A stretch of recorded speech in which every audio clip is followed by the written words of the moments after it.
The Galactic Military Academy's orientation hall buzzed with nervous energy as cadets from across the known systems gathered for their first combat assessment.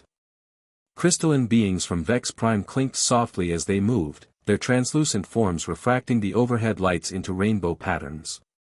The hulking Gorvani delegates stomped heavily on reinforced floors, their rocky exterior already equipped with standard-issue energy shields. Feathered Kithrans preened their iridescent plumage while checking their atmospheric suits, and the amphibious Nexari tested their moisture regulators with webbed fingers. Among this diverse gathering stood Marcus Rivera, notably unremarkable in his simple academy uniform. No additional equipment, no species-specific modifications, no protective enhancements whatsoever. The other cadets had given him a wide berth since his arrival, whispering in their native tongues about the Deathworlder in their midst. "Attention, cadets!" Commander Vexstar's voice boomed through the hall. The insectoid officer's compound eyes swept across the assembled students. Today begins your combat readiness evaluation. You will face scenarios designed to test your species' natural abilities while utilizing standard protective gear. A nervous chittering arose from the Kithran delegation. One of them, Zephyr, had already activated his personal shield generator twice during the briefing alone. Each species will demonstrate their combat proficiency using regulation armor and weaponry, Vexstar continued. The human candidate. The commander's multifaceted gaze fell upon Marcus. Will participate under the same conditions as all others. The hall fell silent. Everyone knew the stories about humanity's homeworld, a nightmare planet where everything seemed designed to kill its inhabitants. Crushing gravity, toxic atmosphere pockets, predators that hunted in coordinated packs, and weather systems that could level cities. The humans called it Earth, but the rest of the galaxy knew it by its classification, Deathworld Tertiary 7. Marcus stepped forward slightly, his movements fluid despite the station's higher gravity setting that had most species struggling. Understood, Commander. When do we begin? The question sent ripples of disbelief through the crowd. The Vexian next to him, Krista, turned her prismatic head toward Marcus. You're not going to request heavy armor, she asked, her voice like wind chimes in a gentle breeze. The combat scenarios are designed to be lethal without proper protection. Marcus shrugged, the gesture seeming almost casual. I'll use whatever's standard issue. Same as everyone else. Commander Vexstar's antennae twitched, the insectoid equivalent of raised eyebrows. In his 3 centuries of training cadets, he'd never encountered a species that didn't immediately request maximum protective measures. Even the famously hardy Gorvani demanded additional plating for these exercises. Very well, the commander said finally. Report to Equipment Bay 7 in 1 standard hour. We begin with Scenario Alpha Prime, Urban Combat Simulation. As the cadets dispersed to prepare, Marcus noticed the stares following him. He'd grown accustomed to being the subject of curiosity, but this felt different. There was something approaching awe in their expressions, mixed with what he could only describe as terror. He had no idea that his next few hours would fundamentally change how the galaxy viewed humanity forever. Equipment Bay 7 hummed with activity as cadets suited up in their species-appropriate combat gear. Marcus watched in fascination as his classmates underwent their preparation rituals. The Gorvani, Thok, was being fitted with an additional layer of reactive armor that nearly doubled his already impressive bulk. Servomotors whined as the powered exoskeleton calibrated to his movements. The Nexari student, Ripple, submerged herself in a specialized tank while technicians sealed her into an advanced environmental suit. Her gills fluttered nervously behind the transparent barrier as atmospheric processors hummed to life, maintaining the precise moisture and chemical balance her species required for optimal performance. Human designation Rivera, called Equipment Sergeant Corv, a methodical Zentorian whose 4 arms moved with mechanical precision. Report for fitting. Marcus approached the equipment station, expecting to be presented with something similar to what his classmates were receiving. Instead, Sergeant Corv handed him a standard-issue kinetic vest, a basic helmet, and a pulse rifle. That's it? Marcus asked, hefting the equipment. The vest felt lighter than his old hiking gear back home. Corv's primary arms paused in their inventory checking. This is regulation protection for your classification. Are you requesting additional equipment? His secondary arms continued sorting ammunition while his main set focused entirely on Marcus. No, this is fine. Marcus began putting on the gear with practiced efficiency. The vest's adaptive fabric molded to his torso, and the helmet's HUD flickered to life, displaying basic tactical information. Around him, the preparation bay had gone quiet. Krista was encased in a shimmering force field that bent light around her crystalline form, making her nearly invisible. Zephyr's wings were locked into a rigid flight configuration by his suit's stabilization system, and his talons had been fitted with microservos for enhanced grip. Rivera, called out Thok, his voice distorted by his suit's vocal amplifiers, where is your enhanced strength multiplier? Your reflexive response system? Marcus checked his rifle's power cell and chambered a practice round. Don't need them. The Gorvani's rocky features contorted in confusion behind his visor. But the scenarios are calibrated for maximum species performance. Without enhancement, you will be operating at base biological levels. That's kind of the point, isn't it? Marcus replied. Find out what we can actually do. Commander Vextar entered the bay, his own combat modifications gleaming under the harsh lights. Additional sensor arrays had been grafted to his carapace, and his natural exoskeleton was reinforced with military-grade plating. Cadets, you will be participating in a simulated urban combat scenario. Enemy targets are programmed with adaptive AI and will respond to your tactics accordingly. The scenario ends when all hostiles are neutralized or... He paused, his compound eyes reflecting the bay's lighting, when all cadets are eliminated.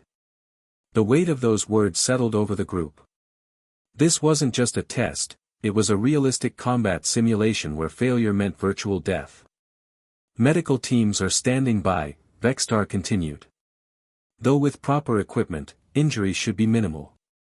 The simulation utilizes haptic feedback that can cause actual pain and temporary paralysis to simulate wounds. Marcus flexed his fingers around his rifle grip. Back on Earth, he'd grown up hunting in the Rocky Mountains, where a single mistake could mean a real fall down a cliff face or an encounter with a territorial grizzly bear. Virtual pain seemed manageable by comparison. Scenario begins in 60 seconds, announced the computer system. All cadets report to insertion points. As they moved toward the simulation chamber, Marcus caught fragments of whispered conversations in various alien languages, but the tone was universal: disbelief, concern, and growing curiosity about what the unarmored human was planning to do. The simulation materialized around them in a flicker of hardlight projections. Marcus found himself crouched behind the twisted remains of what had been a civilian transport, its hull still smoking from simulated weapons fire. The urban environment stretched out before them, a maze of collapsed buildings, debris-filled streets, and countless hiding spots for enemy combatants. His HUD displayed the positions of his squad mates spread across a 6-block radius. Krista had taken an elevated position in what remained of an office complex, her light-bending abilities making her nearly invisible as she provided overwatch.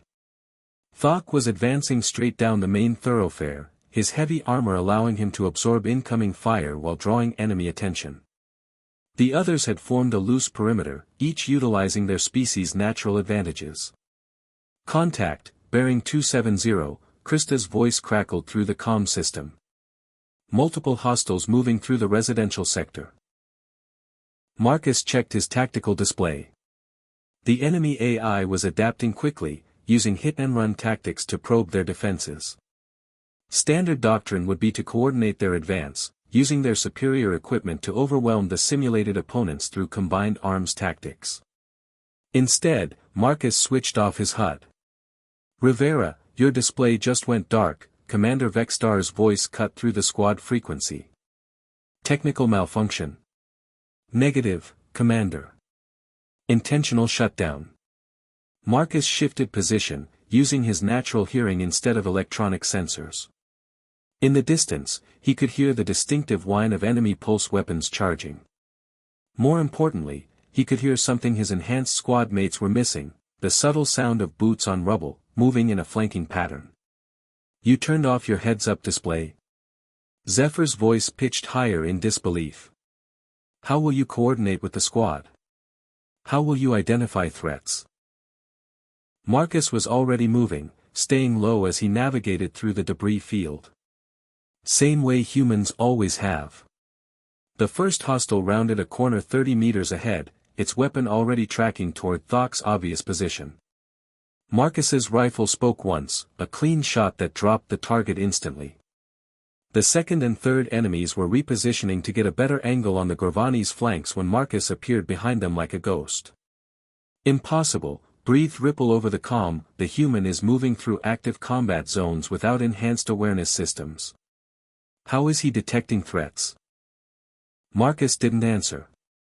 He was too busy being impressed by the simulation's realism.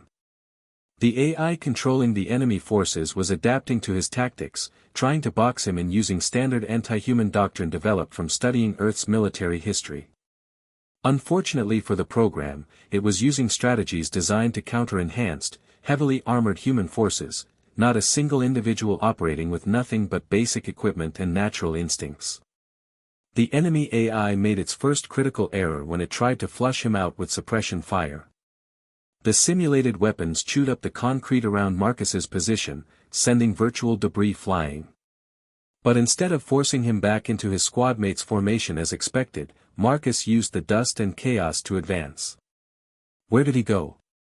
Thok's heavy footsteps thundered as he tried to reposition. "Rivera, report your status." Marcus was busy putting the old lessons from his grandfather to use. The ones about hunting elk in terrain where a single mistake meant a long fall onto sharp rocks. "Move quietly, think 3 steps ahead, use the environment as both cover and weapon." The enemy AI's second mistake was assuming he would retreat when outnumbered. Multiple contacts converging on the human's position, Krista reported, her voice tight with concern. "Rivera, you've got at least 12 hostiles moving to surround you. Fall back to the rally point." Instead, Marcus smiled grimly and checked his ammunition count. He had plenty of rounds left, and the enemy was about to learn why humanity had earned the Deathworlder designation. The real test was just beginning. The enemy AI had made a fundamental miscalculation. It had studied human military tactics from the perspective of organized warfare, formations, technology, coordinated firepower. It had not accounted for the fact that before humans became soldiers, they had been hunters on a world where everything wanted to kill them. Marcus moved through the simulated ruins with a fluid grace that his enhanced squad mates, weighed down by their protective systems, couldn't match. The enemy forces were converging on his last known position, expecting to find him pinned down and calling for support. They found empty air and the growing realization that they had become the hunted. "Contact down, Sector 4, Krista reported, her voice filled with wonder. "Rivera, was that you? I didn't even see muzzle flash."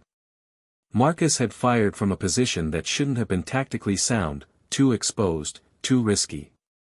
But that was thinking like someone who needed heavy armor to survive. He'd used the angle of collapsed rubble to mask his position, taken the shot, and melted back into cover before the enemy could return fire. Beginning flanking maneuver, Thok announced, his heavy footsteps clearly audible even through the combat noise. The Gorvani was brave and determined, but his species had evolved on a world where strength and durability mattered more than stealth. "Negative, hold position," Marcus spoke for the first time since the exercise began. "You're walking into a crossfire." "How can you possibly know that?" Zephyr's wings fluttered anxiously in his stabilization rig. "Your sensors are offline." Marcus didn't explain that he could hear the subtle differences in the enemy's movement patterns, the way their fire discipline had changed as they set up interlocking fields of fire. Instead, he demonstrated. 3 quick shots rang out in rapid succession. On the tactical display that his squad mates were still using, 3 enemy positions simply vanished. "Blessed void," whispered Ripple, her aquatic physiology making her naturally sensitive to vibrations. I felt those impacts through the ground. The human is moving between enemy positions faster than our computers can track. Commander Vextar, watching from the observation deck, leaned forward in his command chair. His compound eyes processed multiple visual spectrums simultaneously, and even he was having difficulty following Marcus's movement patterns. The human seemed to appear and disappear like a phantom, striking from impossible angles with precision that defied conventional tactical analysis. "Computer, run diagnostic on Cadet Rivera's performance metrics," he commanded. "Diagnostic complete," the AI responded in its neutral tone. "Cadet Rivera is operating within normal baseline parameters for his species. No equipment malfunctions detected. No performance enhancements active." Vextar's antennae twitched rapidly. "Define normal baseline parameters for human specifications. Accessing Deathworld classification data. Human baseline includes enhanced pattern recognition, superior endurance capacity, advanced threat assessment, and adaptive hunting instincts classified as persistence predator protocols." The commander had served for over 3 centuries and thought he understood the various species under his command. He was beginning to realize that humanity's reputation as Deathworlders wasn't just about their planet's hostile environment, it was about what that environment had created. In the simulation, the tide of battle was turning. The enemy AI, programmed to face conventionally equipped and enhanced forces, found itself in an entirely new type of engagement. Its targets weren't behaving according to any known tactical doctrine.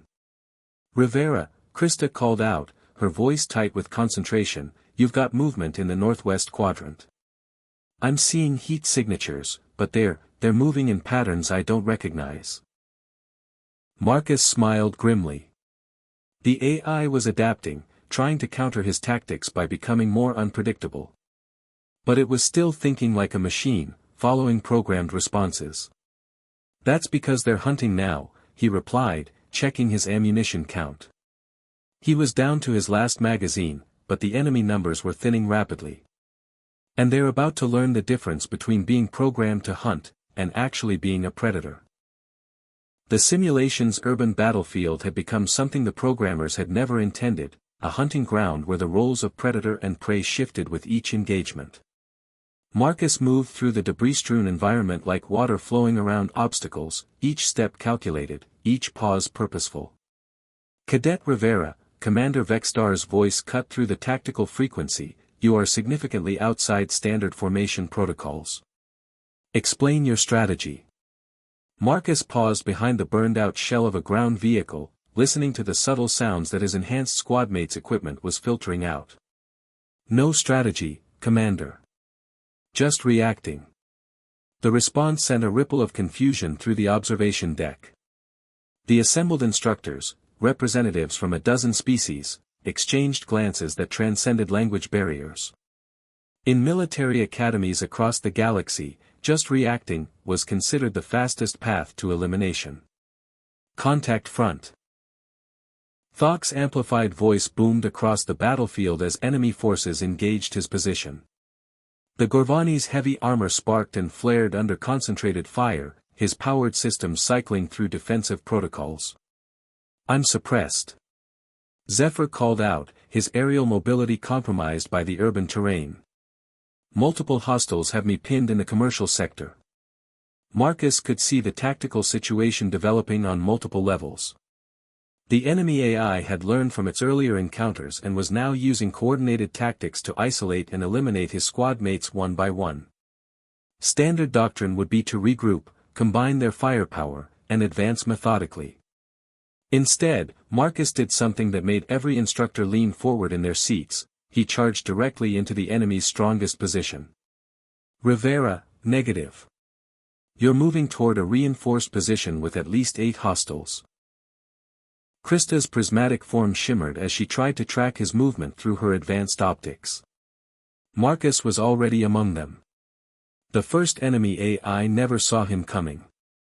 Its sensors were calibrated to detect conventional threats, powered armor signatures, enhanced movement patterns, electronic emissions. Marcus registered as little more than background noise until his knife found the vital systems in its simulated torso. The second hostile managed to turn toward the disturbance before Marcus's rifle ended its participation in the exercise. The third and fourth were repositioning when they discovered that human speed wasn't just about enhancement, it was about efficiency of movement, about not carrying unnecessary weight, about muscles and reflexes honed on a world where hesitation meant death. "Impossible," breathed one of the Kithran instructors on the observation deck. "The human is engaging superior numbers in close quarters without enhancement. His reaction times are—" The instructor paused, checking his instruments. "They're beyond our measurement parameters." Commander Vexstar studied the tactical display with growing amazement. The red dots representing enemy forces weren't just being eliminated, they were being eliminated in patterns that spoke of three-dimensional thinking, of someone who could process multiple threat vectors simultaneously while maintaining perfect situational awareness. "Computer, analyze Cadet Rivera's tactical approach," he commanded. "Analysis complete.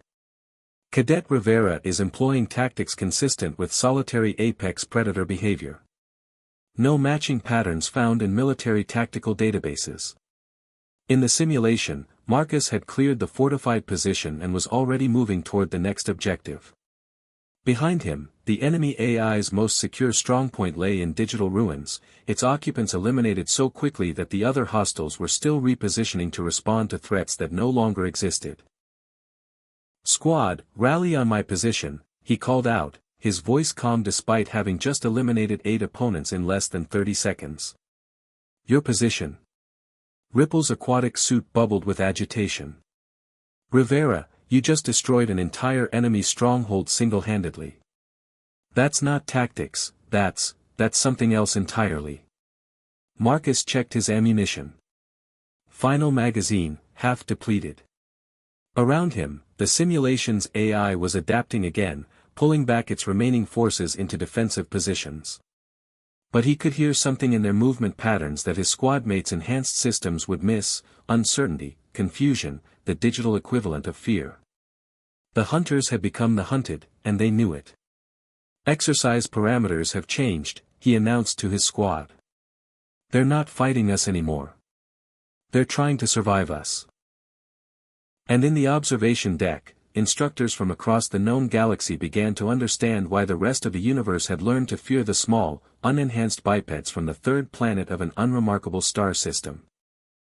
The remaining enemy forces had consolidated into what appeared to be an impregnable position, a reinforced structure with multiple overlapping fields of fire, elevated positions, and only 2 narrow approaches.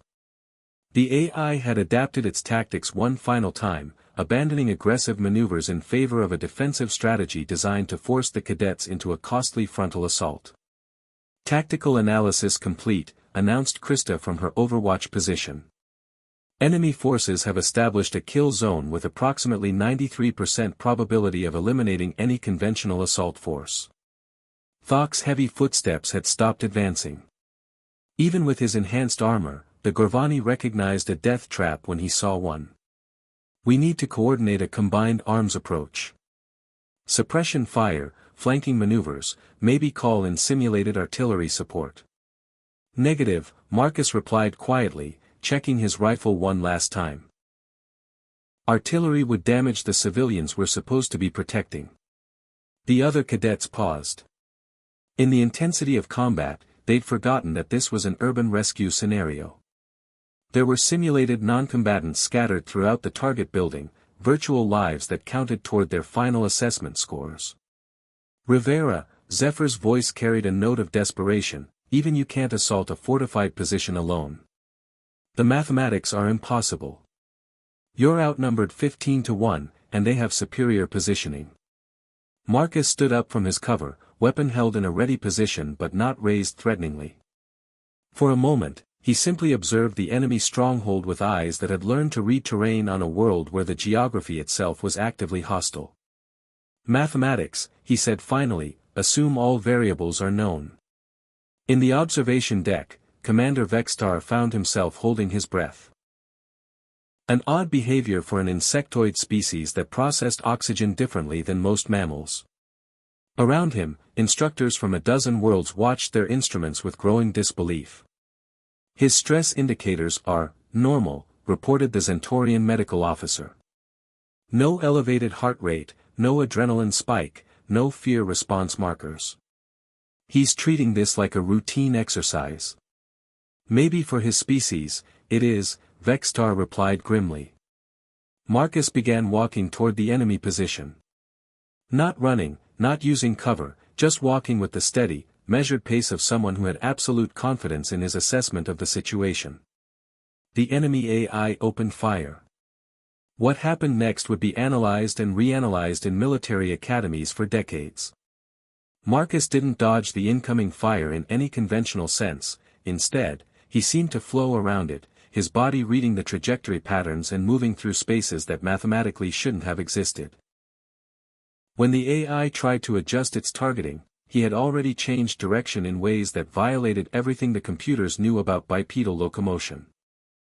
He's not enhanced, whispered Ripple, her aquatic physiology making her sensitive to the minute vibrations in the ground. I can feel every step, every movement. There's no artificial assistance, no powered systems. That's pure biological capability. Marcus reached the base of the enemy's stronghold and simply disappeared. Where did he go? Krista's advanced optical systems swept the area frantically. I lost visual contact completely.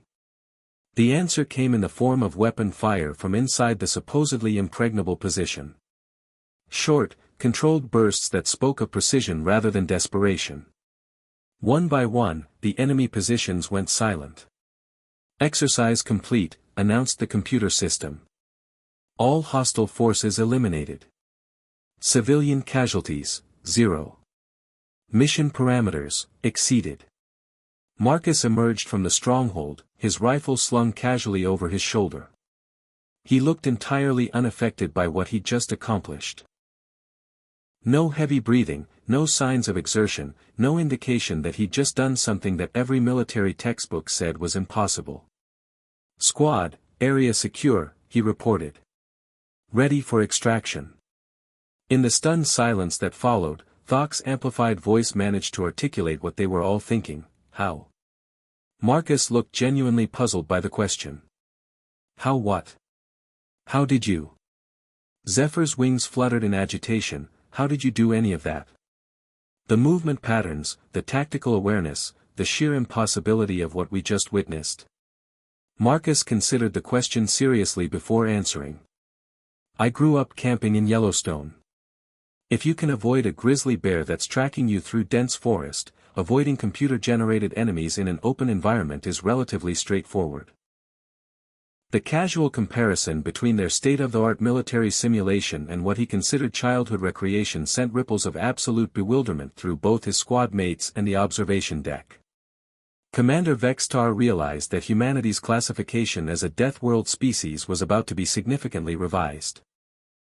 The debriefing room fell silent as the final statistics appeared on the holographic display. Mission completion time, 47 minutes, 23 seconds. Enemy forces eliminated, 127.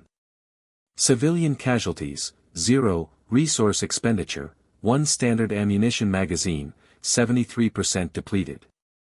Most shocking of all was the comparative analysis.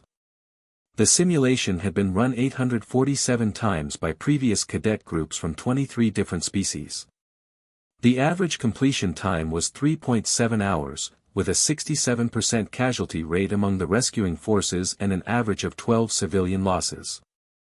Marcus Rivera had not just passed the exercise, he had redefined what was considered possible. Cadet Rivera, Commander Vextar began, his compound eyes reflecting the data streams. In 3 centuries of military instruction, I have never witnessed a performance that exceeded our measurement parameters to this degree. The other cadets sat in stunned silence. Krista's prismatic form had dimmed to barely visible levels. Her species equivalent of being deep in thought. Thok had removed his helmet, revealing rocky features that seemed somehow smaller than before. Even Zephyr had stopped his usual nervous preening. I don't understand what the big deal is, Marcus said honestly. The exercise was challenging, but the enemy AI was predictable once you understood its decision trees. Decision trees. Ripple's aquatic suit bubbled softly. Rivera, you disabled your tactical systems. How could you analyze enemy behavioral patterns without computer assistance? Marcus looked around the room at faces, and facial equivalents, that expressed varying degrees of amazement and confusion. The same way any predator analyzes prey behavior. You watch, you listen, you adapt. The casual use of predator-prey terminology sent another wave of discomfort through the assembled aliens. Most galactic species had evolved past such primitive survival mechanisms millions of years ago. The simulation AI reported something unusual, Commander Vextar continued. It stated that your tactical approach had no matches in our military databases. No known civilization has ever employed the strategies you demonstrated today. That's because they weren't military strategies, Marcus replied. They were hunting techniques. The distinction seemed meaningless to most of the room's occupants, but Commander Vextar's antennae twitched in sudden understanding. Military tactics were about organized warfare between civilized species. Hunting was about survival in an environment where everything wanted to kill you. The computer also noted, Vextar continued, that your performance metrics suggest that enhanced human forces, those equipped with powered armor and technological augmentation, would be exponentially more capable than what we witnessed today. A chill settled over the room as the implications became clear. If an unenhanced human could perform at levels that redefined their understanding of individual combat effectiveness, what could enhanced humans accomplish? Commander, Krista's voice was barely above a whisper. Does this mean that human military forces are operating at capabilities far beyond what our intelligence services have estimated? Vextar consulted his data pad, accessing classified information about humanity's role in galactic affairs. What he found there made his chitinous exterior click nervously. According to our files, the human military classifies 97% of their combat personnel as standard infantry. Enhanced forces represent a small specialist minority. The silence that followed was deafening. Sir, Thok's gravelly voice rumbled, with respect, I believe our threat assessment protocols regarding human capabilities may require significant revision. Marcus looked around the room at the shocked expressions. Is this why everyone's been avoiding me since I got here? Because you thought I was dangerous? Dangerous? Zephyr's voice pitched higher.